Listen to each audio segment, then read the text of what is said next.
નમસ્કાર દોસ્તો, સ્વાગત છે આપ સર્વનું તમારી પોતાની YouTube channel ocean coaching classes પર। મિત્રો, ધોરણ 4ની ગુજરાતી વિષયની પ્રથમ સત્રાંત પરીક્ષા ઓક્ટોબર 2025નું નવી બ્લુ પ્રિન્ટ 2025-26 મુજબનું મોસ્ટ આઈએમપી પ્રશ્નપત્ર લઈને આપણે આવી ચૂક્યા છે। કુલ 40 ગુણનું પ્રશ્નપત્ર છે। 7/10/2025ને મંગળવારના રોજ આ પ્રશ્નપત્ર જે છે તમારું લેવાવાનું છે। તો દરેક વાલીઓ, વિદ્યાર્થીઓ અને શિક્ષક મિત્રોએ અવશ્ય આ જે પ્રશ્નપત્ર અને તેના સોલ્યુશનની પીડીએફ છે તે મેળવી અને તેનો અભ્યાસ કરી લેવો। તમારી પરીક્ષાની તૈયારી માટે દોસ્તો તમને આ પ્રશ્નપત્ર અને તેનું સોલ્યુશન છે તે ખૂબ જ ઉપયોગી થવાનું છે। ચાલો દોસ્તો, તો આપણે શરૂ કરીએ। ધોરણ 4 વિષય ગુજરાતી પ્રથમ સત્રાંત પરીક્ષા ઓક્ટોબર 2025નું સચોટ અને સંપૂર્ણ સોલ્યુશનનું પ્રશ્નપત્ર। મિત્રો, આ જે ધોરણ 4ના પ્રશ્નપત્ર અને તેના સોલ્યુશનની પીડીએફ છે તમે તમારા વોટ્સઅપ પર પણ મંગાવી શકો છો। અને વોટ્સઅપ પર આ પ્રશ્નપત્ર અને તેના સોલ્યુશનની પીડીએફ મેળવવા માટેનો નંબર છે 70 46 22 22 54। આ નંબર ઉપર તમે કોન્ટેક્ટ કરી, સંપર્ક કરી અને સોલ્યુશનની પીડીએફ તમે મેળવી શકો છો। અથવા તો આપણી એપ્લિકેશનનું નામ છે ઓશન કોચિંગ ક્લાસીસ। આ એપ્લિકેશન ડાઉનલોડ કરી અહીંયાથી પણ તમે મેળવી શકો છો। લિંક તમને આ વિડીયોના ડિસ્ક્રિપ્શન બોક્સમાં મળી જશે। આ લિંક ઉપર ક્લિક કરી તમે ડાયરેક્ટ ત્યાંથી એપ્લિકેશન ડાઉનલોડ કરી શકો છો। ચાલો તો જોઈએ આપણે ધોરણ 4 વિષય ગુજરાતી પ્રથમ સત્રાંત પરીક્ષા। એમાં પ્રશ્ન નંબર 1, આપેલા ફકરાનું સુંદર અક્ષરે અનુલેખન કરો, જેના કુલ 5 માર્ક છે। તો મિત્રો, અહીંયા જે પેરેગ્રાફ આપણને આપેલો છે ધ્યાનપૂર્વક તમારે વાંચવાનો છે, સમજવાનો છે અને કોઈ પણ પ્રકારની ભૂલ વગર આ પેરેગ્રાફને લખવાનો છે। ત્યાર પછી છે પ્રશ્ન નંબર 2, આપેલા ફકરામાં યોગ્ય સંયોજક મૂકી અને ફકરો પૂર્ણ કરો, જેના કુલ 5 માર્ક છે।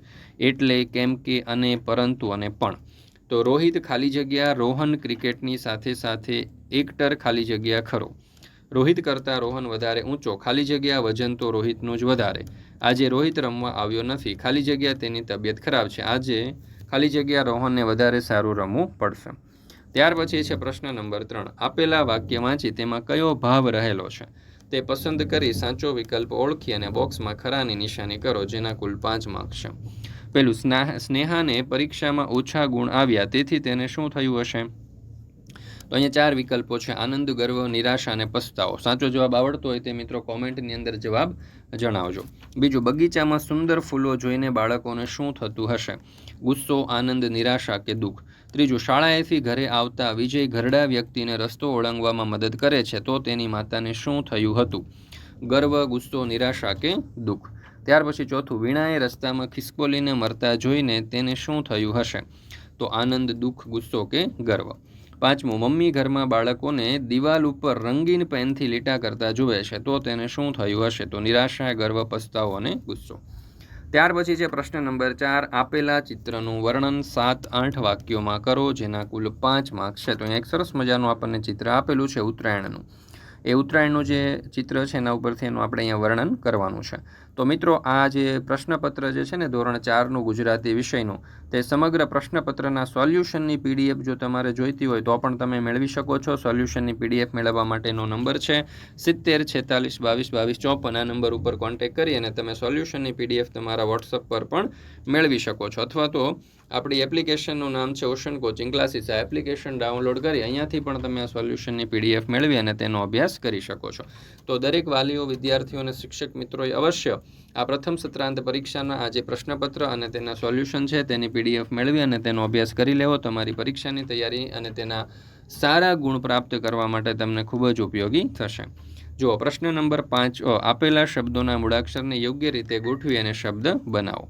તો જો અહીંયા આપણને અલગ અલગ શબ્દો આપેલા છે। ત્યાર પછી ઉદાહરણ મુજબ નવા શબ્દ બનાવો: બિચારી, બિલાડી, બિચારી, પછી કૂતરો અને બિચારું। ત્યાર પછી આપેલા વાક્યમાંથી સાચો શબ્દ શોધી અને ખોટા શબ્દ ઉપર અહીંયા તમે જોઈ શકો છો કે લીટો કરવાનો છે, ડેશ મારવાનો છે, બરાબર। ત્યાર પછી ઉદાહરણ મુજબના શબ્દો ઉપયોગ કરી અને અર્થપૂર્ણ વાક્ય બનાવવાના છે। ત્યાર પછી છે પ્રશ્ન નંબર 6, તમારી પાસે સફેદ કાગળ, કાતર, માપપટ્ટી, પેન્સિલ, લાકડી, રંગીન કલર, ફેવિકોલ છે।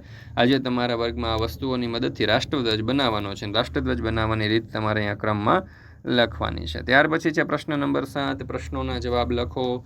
ખિસ્સાને કોણ રાજી કરી શકે છે? કઈ રીતે? તમે કોનું કહ્યું માનો છો કેમ, દિવ્યેશ કેવા ઘરમાં રહેતો હતો, વગેરે જેવા પ્રશ્નોના જવાબ તમારે લખવાના છે. તો મિત્રો અહીંયા આપણે આ ધોરણ 4નું ગુજરાતી વિષયનું પ્રથમ સત્રાંત પરીક્ષા 2025નું બ્લુ પ્રિન્ટ પ્રમાણેનું મોસ્ટ આઈએમપી પ્રશ્નપત્ર પૂર્ણ કરીએ છીએ. આ પ્રશ્નપત્રના સોલ્યુશનની PDF જો તમારે જોઈતી હોય તો આપણી એપ્લિકેશનમાં મુકાઈ ચૂકી છે, અથવા તો આ પ્રશ્નપત્રના સોલ્યુશનની PDF તમે તમારા વોટ્સઅપ પર પણ મંગાવી શકો છો મિત્રો. અને વોટ્સઅપ પર PDF મંગાવવા માટે આજે જ સંપર્ક કરો 70 46 22 22 54 નંબર ઉપર, અને આ PDF વોટ્સઅપ પર મેળવી અને તમે તેનો સારામાં સારી રીતે અભ્યાસ કરી શકશો. તો દરેક વાલીઓ, વિદ્યાર્થીઓ અને શિક્ષક મિત્રોએ અવશ્ય આ પ્રશ્નપત્ર અને તેનું સોલ્યુશન મેળવી અને તેનો અભ્યાસ કરી લેવો.